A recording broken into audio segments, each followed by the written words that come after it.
অত্যন্ত আপত্তিকর এবং আমাদের সংবিধানের মূল ভাবনা পরিপন্থী কাজ বছরের পর বছর ধরে বিজেপি শাসনকালে হয়ে আসছে। সেটা হচ্ছে রাজ্যের রাজ্যপালরা তারা কেন্দ্রীয় সরকারের এজেন্ট হিসেবে, কেন্দ্রীয় সরকারের নিযুক্ত পলিটিক্যাল এজেন্ডা, রাজনৈতিক কর্মসূচি পূরণ করার লক্ষ্য নিয়ে কাজ করছেন বলে বিভিন্ন রাজ্যে, বিশেষ মানে বিরোধী শাসিত, বিজেপি বিরোধী শাসিত যে সমস্ত রাজ্য রয়েছে তাদের সরকারগুলো কাজকর্মে অসুবিধা সৃষ্টি করছিলেন।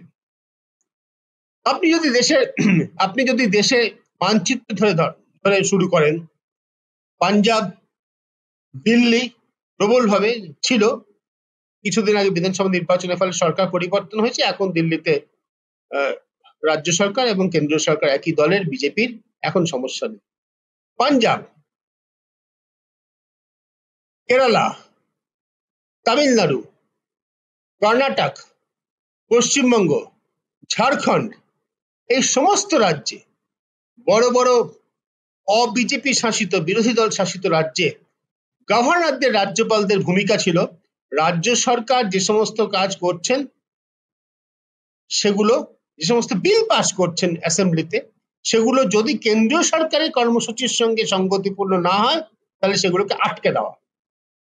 তামিলনাড়ুর ক্ষেত্রে এই সপ্তাহে মঙ্গলবার দিন সুপ্রিম কোর্টের ডিভিশন বেঞ্চ, জে.বি. পারদিওয়ালা এবং আর মহাদেবন, এই দুজন বিচারপতি নেতৃত্বে যে ডিভিশন বেঞ্চ, তারা একটা যুগান্তকারী রায় দিয়েছে।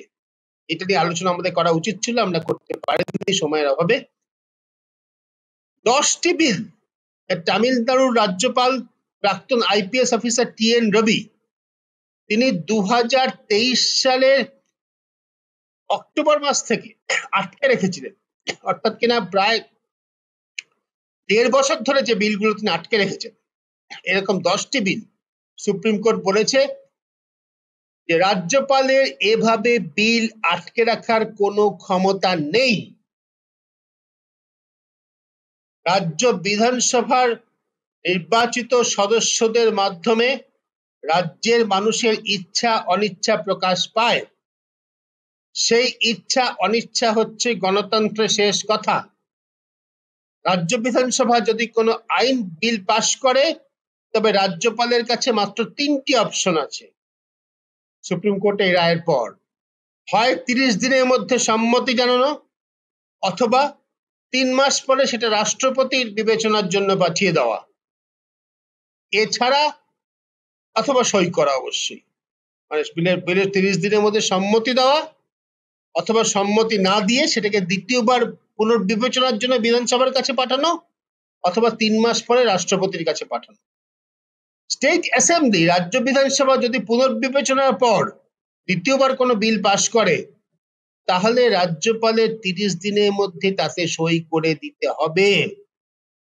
সুপ্রিম কোর্ট বলেছে এছাড়া রাজ্যপালের সামনে অন্য কোনো পথ নেই।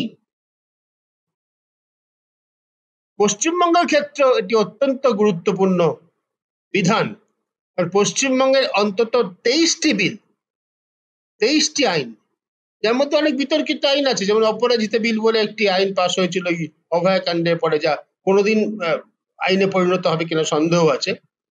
কিন্তু এর মধ্যে অনেক আইন আছে যেগুলো সব আইনে পরিণত হওয়া উচিত, আটকে রয়েছে। 7টি আইন রয়েছে, 7টি পাশ হওয়া বিল রয়েছে পশ্চিমবঙ্গ বিধানসভায় ভাইস চ্যান্সেলর অ্যাপয়েন্টমেন্ট সংক্রান্ত। পাঞ্জাবের ক্ষেত্রে রয়েছে, কর্ণাটকের ক্ষেত্রে 10টি বিল রয়েছে। এ সমস্ত সে রাজ্যের রাজ্যপালরা আটকে রেখেছেন, কারণ কেন্দ্রের বিজেপি সরকারের যে রাজনৈতিক এজেন্ডা তার সঙ্গে সেগুলো সঙ্গতিপূর্ণ নয়। তামিলনাড়ুর ক্ষেত্রে মনে রাখা দরকার, বলে দিয়েছে সুপ্রিম কোর্ট এই 10টি বিল ধরে নেওয়া হবে যে পাস হয়ে গিয়েছে। রাজ্যপালের পক্ষে এটা বেশ অসম্মানজনক, এটা রাজ্যপালরা আশা করি বুঝতে পারবেন। তারা সই করলেন কি না করলেন তা ব্যতি রেখে বিলটা পাস হয়ে আইন হিসেবে গ্রাহ্য হয়ে গেল।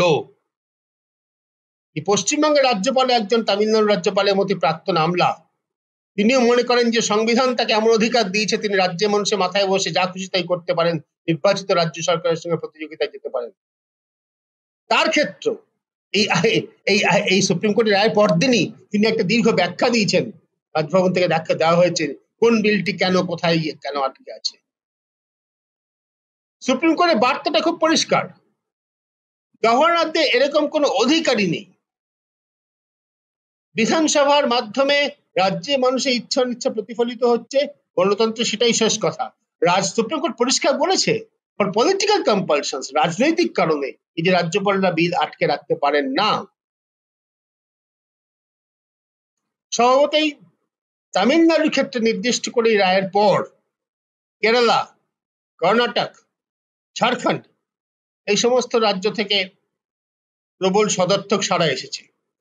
পশ্চিমবঙ্গের ব্যাপারটা একটু অন্যরকম। পশ্চিমবঙ্গের মুখ্যমন্ত্রী এবং রাজ্যের শাসক দল মনে করেন তাদের নেতৃত্বে কোনো সদর্থক কাজ না হলে সেটা সদর্থক কাজ নয়। এই তামিলনাড়ুর মুখ্যমন্ত্রী স্টালিন, তিনি যেরকম এই বিলটি, এই যে সুপ্রিম কোর্টের রায়ের পর সমস্ত রাজ্যগুলিকে বার্তা দিয়েছেন যেটা সকলের জন্য জয়। কেরালার মুখ্যমন্ত্রী পিনারাই বিজয়ন তাই বলেছেন, ঝাড়খণ্ডের মুখ্যমন্ত্রী হেমন্ত সোরেন তাই বলেছেন, কর্ণাটকের মুখ্যমন্ত্রী, কংগ্রেসের মুখ্যমন্ত্রী, তিনিও সে কথা বলেছেন। পশ্চিমবঙ্গে আমি জানি না, আমার চোখে পড়েনি, অন্তত মুখ্যমন্ত্রীর দপ্তর থেকে অন্তত প্রকাশ্যে খুব বড় কিছু বলা হয়েছে বলে আমার চোখে পড়েনি। যদি করে থাকেন মাফ করবেন, আমি ভুল বলছি।